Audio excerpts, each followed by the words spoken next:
पूरा रास्ता सुनसान है।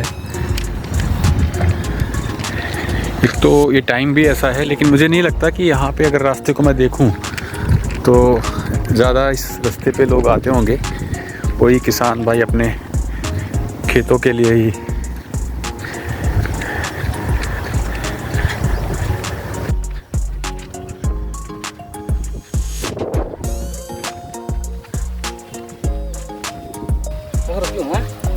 करूं? हाँ।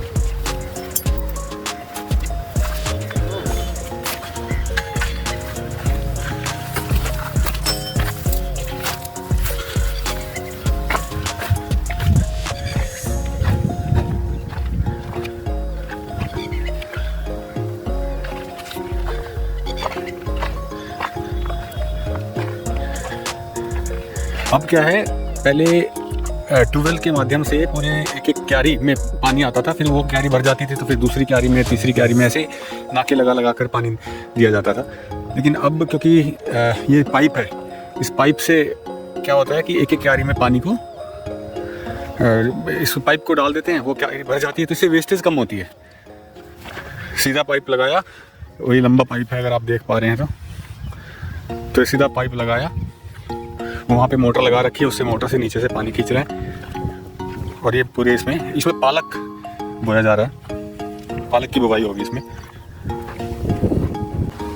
जब भी ऐसे खाली खेत में पानी दिया जाता है तो क्या होता है कि जो ज़मीन है, ज़मीन में से पानी देने के कारण से जो कीड़े मकोड़े कीट हैं वो बाहर आते हैं, और इसलिए आप देख रहे होगे इतने सारे बुगले और तीतर ये बाहर आ गए हैं, तो इनको अपना भोजन मिल जाता है।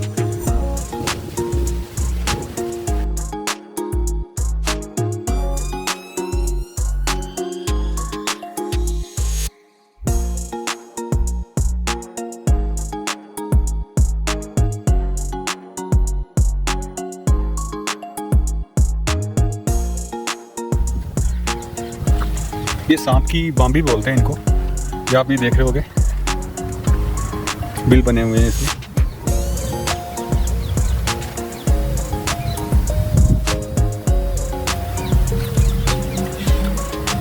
हो सकता है आसपास कोई सांप दिख जाए।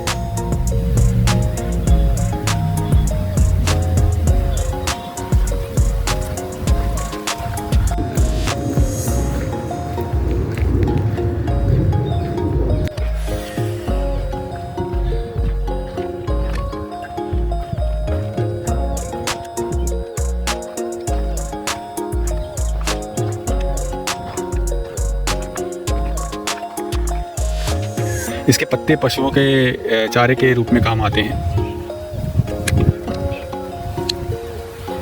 ज्वार है ये मोटे अनाज में, इसके जो दाना है ये मोटे अनाज में इसको काउंट करते हैं, और इसकी जड़ें जो हैं गहरी होती हैं, और इसलिए ये जो है कम वर्षा वाले स्थानों के लिए भी सही है, क्योंकि इसकी जड़ें गहरी हैं तो कम सिंचाई भी पर्याप्त है। अमूमन इसमें 3-4 सिंचाई जो है वो पर्याप्त रहती है। इसको जो ज्वार है, इसको इंग्लिश में अगर देखें इसको शोरगम बोलते हैं, SORGHUM। एक तो शलजम होता है, शलजम तो हिंदी का नाम है जो तुलिप को बोलते हैं, और ये ज्वार है जिसको कि शोरगम बोलते हैं। ये अनाज और चारा दोनों के लिए, ये जो इसके जो बीज हैं वो मोटा अनाज जैसे बोला जाता है उसको, तो वो बीज जो है वो अनाज के रूप में काम आते हैं। इसके आप पत्ते अगर देखोगे तो ये आप देखो पत्ते, तो इसके जो पत्ते हैं तलवार की तरह हैं, तलवार की तरह हैं, दोनों तरफ से निकलते हैं, कोई 1.5 हाथ के आसपास का तलवार की तरह के पत्ते हैं इसके। तो ज्वार की जो फसल है वो 2 प्रकार की है, एक तो रबी और खरीफ दोनों। साउथ इंडिया में तो रबी, और नॉर्थ इंडिया में खरीफ की फसल, इसमें खरीफ की फसल की तरह इसको बोया जाता है। जिनको नहीं पता अगर मैं बताऊं कि रबी की जो फसल है वो जो अक्टूबर नवंबर में इसको बोया जाता है, सितंबर की लास्ट में, अक्टूबर नवंबर के आसपास, और जो कटाई है वो फरवरी और मार्च में की जाती है। और वहीं जो खरीफ की जो फसल है वो जून जुलाई में बोई जाती है, और जो अक्टूबर में इसकी कटाई की जाती है। इसके अलावा एक और है जायद जिसको बोलते हैं, वो मार्च अप्रैल में बोके और उसकी जून में उसकी कटाई भी हो जाती है। जैसे कि तरबूज हुआ, खीरा हुआ, ककड़ी हुआ, उड़द की दाल हुई, या खरबूजा हुआ, ये सब जायद की फसल बोलते हैं।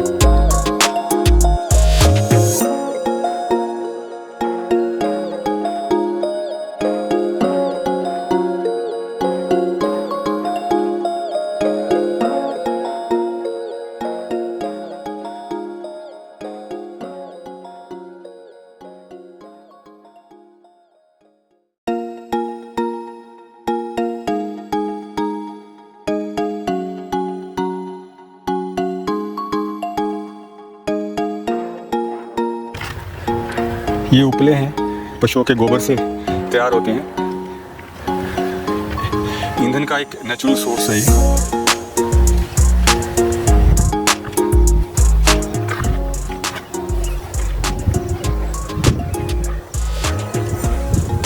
तो पीछे जैसे गोबर के जो उपले हैं उसको बिटोड़ा बोलते थे पहले। तो इकट्ठा ऐसे करके एक जगह कहीं भी इसको सारे जो उपले हैं उनको इकट्ठा करके जमाव कर देते थे। यहाँ पे पहले क्या होता था कि प्रॉपर ट्यूबवेल होते थे जिसमें कि मोटर भी रहती थी, एक छोटा सा कमरा बना दिया जाता था।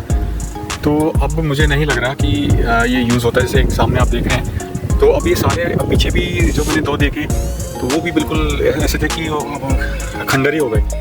और अब मुझे लग रहा है वही मोटर जो है पोर्टेबल मोटर ली और ज़मीन से पानी निकाला और उसको फिर पाइप के माध्यम से ही सिंचाई हो रही है। क्योंकि पहले वो फिक्स मोटर हो जाती थी और पूरा जैसे एक कमरा रहता है, बल्कि रात को रखवाली के लिए कोई ना कोई उसमें सोता भी था। तो अब ये सिस्टम ख़त्म हो गया है। अब वो मोटर ली, उससे सिंचाई की पाइप के माध्यम से और उसके बाद फिर उस मोटर को उतार के ले गए घर पे, क्योंकि वो मोटर महंगी होती है।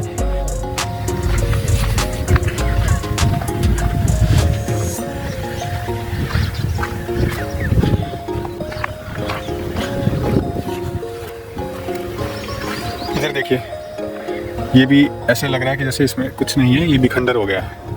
पहले इस तरह के कमरे जो है 3-4 खेत के बीचों में ये होते ही थे, लेकिन अब ये सब खंडर हो गए। ये पूरा रास्ता जो है वो आगे किसी गांव में जा रहा है।